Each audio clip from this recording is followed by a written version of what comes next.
What's good, YouTube? Welcome back to another video. Yo, today we are going to be reacting to the worst deaths in every sport.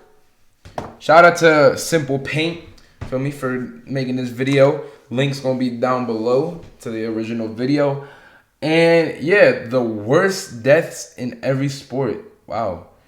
And literally every sport, F1, American football, bull riding. But hey, let's get to it. And if you know some that he didn't mention in this, comment down. But let's get to it. Jack Trice, American football. On October 6th, 1923, Jack Trice took the field as Iowa State's starting defensive tackle. Okay. He stood 6 feet tall and weighed 200 pounds. Damn. Early in the game, he sustained an injury to his shoulder during a collision, but he kept playing. In the third quarter, Jack attempted a rolling block on an offensive play. He landed on his back. Several Minnesota players trampled over him. Their cleats tore into his abdomen and chest. The weight crushed down on his internal organs. Jack could not get up. His teammates helped him off the field. Team doctors examined him briefly on the sideline. They saw the shoulder injury, but missed everything else happening inside his body.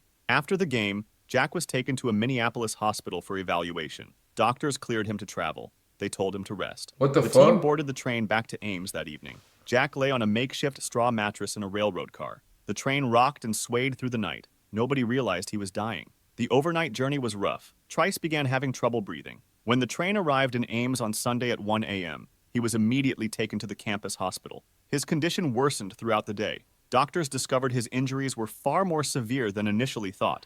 His collarbone was broken. His abdomen and intestines were so severely damaged that surgery was too dangerous to attempt. Internal bleeding was spreading through his body. On Monday afternoon, October 8th, 1923, around 3 o'clock, Jack Trice died from internal bleeding due to severe abdominal injuries.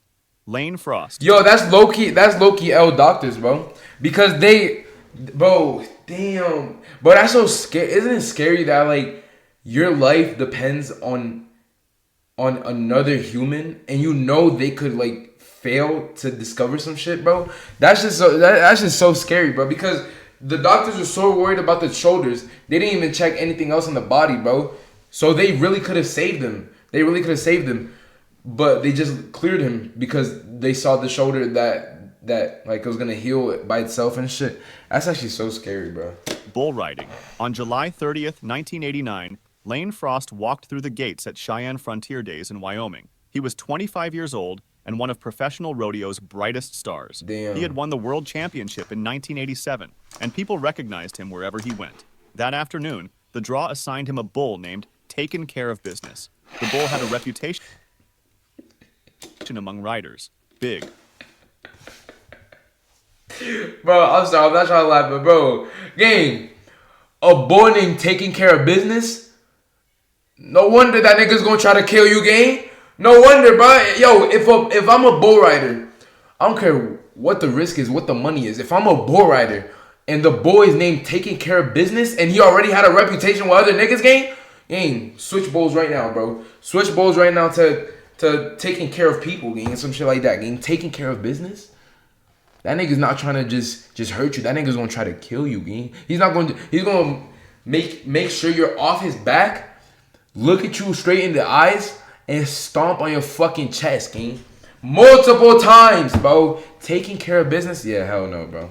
Strong, unpredictable, but Frost had ridden tougher bulls before. Behind the chutes, Frost prepared his equipment. He wrapped his hand in rosin. He adjusted his rope while other cowboys wished him luck. The crowd noise grew louder as his ride approached. The gate opened and Taken Care of Business exploded into the arena. Yo. The bull bucked and spun. Frost's body moved with the bull's rhythm. Riders need to last 8 seconds on the bull. The clock ticked down and the buzzer sounded. Frost had made a successful 85-point ride. He dismounted and landed on his feet in the dirt. The ride was over. The bullfighters were moving in to distract the animal. That was when something unexpected happened. Taken Care of Business turned back toward Frost. Normally, bulls are expected to run away after a dismount, but this one came back. It lowered its head and drove its horn forward. The horn struck Frost in the back with tremendous force. It penetrated his body and tore through his internal organs. The impact lifted him off his feet and threw him forward into the mud. Bullfighters rushed between Frost and the bull. They waved their arms and shouted to draw the animal away. Medical personnel ran into the arena.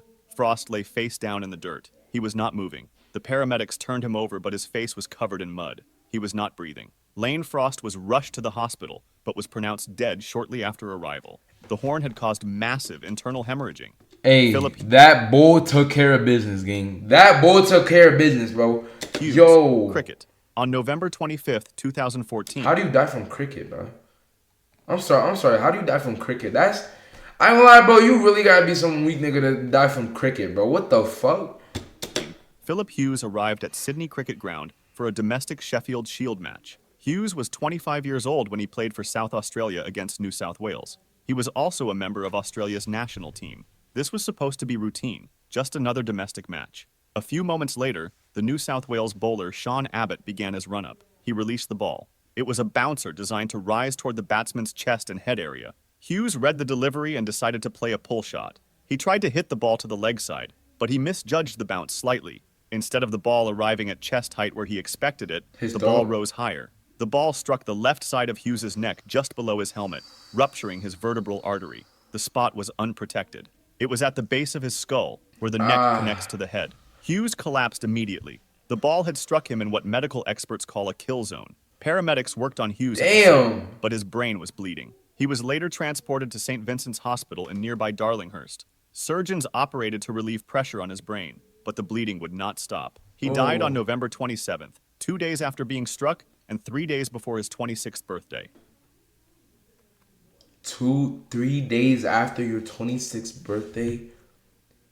Yo, that's ultimate bad luck, bro. Gang, you were all protected. The shit hit you where you the one little spot you were unprotected, and then you die the same week of your birthday, bro. That's wow. Senna, Formula 1. I remember this one. 1994. Yo, my dad, bro, gang, cause this nigga's Brazilian, right? This F1. Bro, my dad, bro, when he's like got news, bro, gang, he cried. I ain't gonna lie, bro. This was like the LeBron of like Brazilian F1, deadass, cause this nigga was him, deadass. Climbed into his Williams Renault FW16 for the San Marino Grand Prix at Imola, Italy. He was 34 years old and a 3-time Formula 1 world champion. Was him. Siena was considered one of the greatest drivers in racing history. The weekend had already been marred by tragedy. On Friday, driver Rubens Barrichello crashed heavily during practice. On Saturday, Austrian driver Roland Ratzenberger died after a crash during qualifying. Senna was deeply affected by Ratzenberger's death. He visited the crash site that evening and spoke with race officials about safety. He questioned whether racing should continue, but the decision was made. The Grand Prix would proceed. Then came the race day with a heavy atmosphere. The start was chaotic. Multiple crashes on the first lap brought out the safety car. When racing resumed on lap 5, Senna led the field. On lap 7, he approached the Tamburello corner at approximately 192 miles per hour, but something doesn't feel right. Senna's car failed to turn. It continued straight off the track. He tried to brake. The car slowed to approximately 135 miles per hour before striking a concrete wall. The impact was violent. The car's right front wheel and suspension were torn off. One end of the suspension penetrated the cockpit and struck Senna in the helmet with devastating force. The race was stopped immediately. Medical personnel extracted Senna from the wreckage, but he was already unconscious and not breathing on his own. A medical helicopter transported him to Maggiore Hospital in Bologna. Doctors worked frantically, but Senna's injuries were too severe. He had sustained a fatal skull fracture and massive brain trauma. Ayrton Senna was pronounced dead at 6:40 p.m. Yeah, bro. Someone's going 135 miles, bro. On March 24th, over. 1962, Benny Parrott climbed into the ring at Madison Square Garden in New York. He was defending his welterweight title against Emil Griffith. This was their third fight. Each man had won once. The rivalry had turned bitter after Parrott called Griffith a derogatory slur at the weigh-in. The fight began with both men trading punches, but by round 12, Parrott was exhausted. Griffith, seeing an opportunity, trapped Parrott against the ropes in a neutral corner. He unleashed a rapid barrage of over 24 punches in seconds. Parrott's head snapped down with each blow. His arms dropped and his legs buckled, but the ropes kept him upright. Griffith kept punching. The referee finally stepped in and stopped the fight. Parrott collapsed unconscious. He was carried from the ring on a stretcher. An ambulance rushed him to Roosevelt Hospital. Surgeons operated to relieve pressure, but the damage was too severe. Benny Parrott never regained consciousness. He remained in a coma for 10 days. On April 3rd, 1962, he died from a massive brain hemorrhage.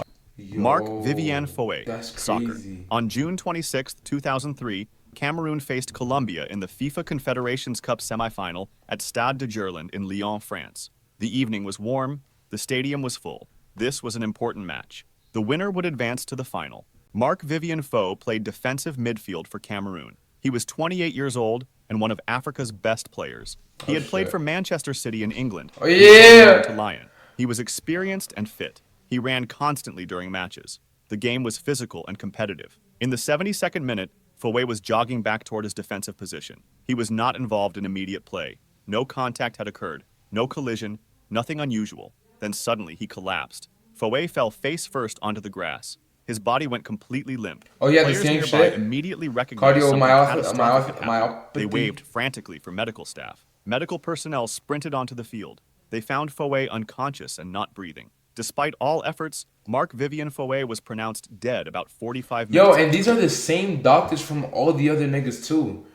Gang, yo, we need to check their license, bro. We deadass need to check their license, their doctor's license, because bro, these same two doctors, bro, everybody died because of them, bro. Deadass. What the fuck, bro? Collapsing. Oh, the doctors. cause was hypertrophic cardiomyopathy. The same a heart shit. condition where the heart muscle thickens abnormally. Owen Hart, WWE. On May 23, 1999, Owen Hart prepared for his entrance at the WWE Over the Edge pay-per-view event in Kansas City. He was 34 years old and performing as the Blue Blazer, a superhero parody character. The entrance involved being lowered from the arena rafters on a cable. Hart was harnessed and lifted 78 feet above the ring. The mechanism used a quick-release system designed to allow him to dramatically drop the final few feet when near the ring. While hanging high above the crowd, the quick release was triggered accidentally. Hart plummeted 78 feet. He struck the top rope and flipped into the ring. The impact caused massive internal injuries.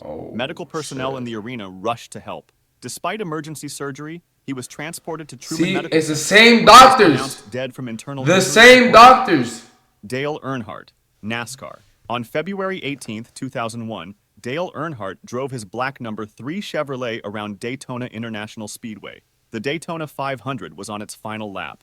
The biggest race of the NASCAR season was coming to a dramatic finish. Earnhardt was 49 years old and a 7-time NASCAR champion. He was known as the Intimidator for his aggressive driving style. He was a legend. His son Dale Earnhardt Jr. and teammate Michael Waltrip were running first and second. Earnhardt was running third, but he was not trying to win. He was blocking other cars behind him to protect his teammates. Suddenly, Sterling Marlin's car came up behind Earnhardt in turn 4. Contact was made. At that point, Earnhardt's car got loose. The rear end slid sideways. He tried to correct the slide, but before he could, Ken Schrader's car also made contact. The combined impacts sent Earnhardt's car shooting toward the outside wall. He was traveling approximately 155 miles per hour. The car hit the concrete barrier head-on. The sudden deceleration caused a basilar skull fracture. The base of Earnhardt's skull separated from his spine. The injury was instantly fatal. Safety crews reached the car quickly, but Earnhardt was unresponsive. He was extracted and transported to Halifax Medical Center in Daytona Beach. Dale Earnhardt was pronounced dead at the hospital at 5:16 p.m. Eastern Standard Time. The 1955 Le Mans disaster, motorsport. On June 11, 1955, over 250,000 spectators gathered at Circuit de la Sarthe in France for the 24 Hours of Le Mans endurance race. It was Saturday afternoon. Pierre Levey drove his Mercedes-Benz 300 SLR down the main straight at over 120 miles per hour. The race started at 4 p.m. Mike Hawthorne in a Jaguar was leading. He approached the pit lane entrance at high speed. His team was ready for a scheduled stop. Hawthorne suddenly braked hard to turn into the pits. Lance Macklin in his Austin Healey was directly behind. Macklin swerved left to avoid Hawthorne, moving directly into Levey's path. Levey had no time to react. His Mercedes struck the rear of Macklin's car. The impact launched it into the air like a ramp. The car flew almost 330 feet toward the spectator area. It struck the earthen embankment in front of the crowd. On impact, the car disintegrated. The Mercedes was constructed with a magnesium alloy body. Magnesium burns at extremely high temperatures. Suddenly, the car exploded into flames. Pierre Levey was killed instantly in the initial impact. His body was thrown from the car. The spectator area became a scene of horror. Bodies lay everywhere. The screaming was continuous. Burning wreckage ignited clothing. People ran in panic. The magnesium fire could not be extinguished with water. It burned hotter when water touched it. Medical personnel worked frantically. bodies were carried away. The injured were loaded into any available vehicles. Final casualty counts reached How at many? least 82 dead and over 120 injured. It remains the deadliest accident in motorsport history. If you'd like to see more stories like this, yo, dead ass, bro. 82? That's bad, bro. Hey, yo, y'all comment down what y'all thought of it, bro. Comment down with some other, deaths that you would like to share. And I'll see you on the next video. Vinny Gang, peace.